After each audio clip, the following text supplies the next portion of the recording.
So, this is Meteor Crater in a thunderstorm. It's always really windy here. Well, it's been really windy every time I've been here. And the camera's steady enough down there. Put it all into perspective. Right in the middle now, you have an astronaut and American flag, and the mine head. The guy initially bought Meteor Crater did so with the intention of mining the nickel out. So they were digging down. He'd successfully identified it as an impact crater, partly due to when you get an impact like this, the very high pressures and temperatures will melt the sandstone essentially. But most of the nickel and such like, it's like an armor-piercing shell, sort of. It gets significant penetration, so I think it goes down about 1 kilometre, and of course as it does so, it sort of fragments into lots of little pieces, sort of shotgun shell really. So this is why the guy never found this meteorite, is because as it actually impacts at some daft velocity, it's about 10 times the speed of a rifle bullet, these things, and it's fairly high density. It's like an arm-piercing shell. It just melts, and velocity does what velocity does. And so they reckon that about half of it went down to, or there's about half of it went like that to depths of almost half a mile. But there is some of the nickel that gets blasted up in the injector itself. About 150 meters, they think, and exploded with about, released the equivalent energy of about 20 megatons, which is a fairly reasonable sized nuclear blast. The biggest nukes that man makes is about 5 megatons. After that, there's not much point making them any bigger because there's nothing that big that you would want to blow up. Okay, so this is the largest fragment of the meteor recovered in just a scale. Now, this is an iron meteorite, which means it's pretty dense. Iron's got a density of about 7, 8. Most rocks come in at about 3 or 4 grams per cubic centimetre.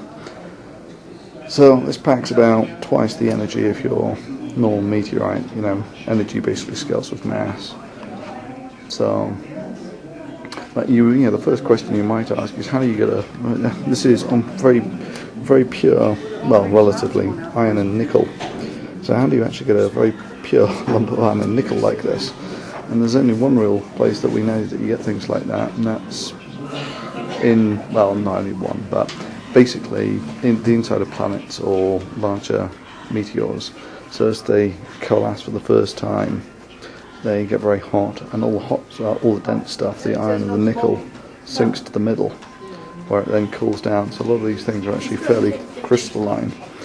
And then at some later point, either the star blows up and messes up the planet, or the planet or meteor collides with something else, and it ejects the core, or parts of the core, into space. And from the crystallinity of the core, you can get a reasonable idea of how slowly it cooled in the first place. Anyway, so these are the dense meteors. The more common ones are the stony meteorites, which have much less iron in them, and correspondingly the density is much lower, about 3 or 4 grams per cubic centimetre. So they have a simulator. So I'm going to collide something at about 20 kilometres per second, 50 kilometres in diameter. That's about an hour's drive, and the Earth's atmosphere is about 100 miles deep, so it's about that much of the Earth's atmosphere. Density is going to be dense. It's iron, gliding at 90 degrees.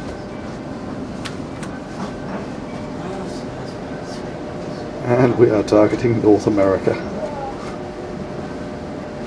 Self-loathing Americans target themselves. And yes, I think I just destroyed the Earth. 2,500 kilometre crater.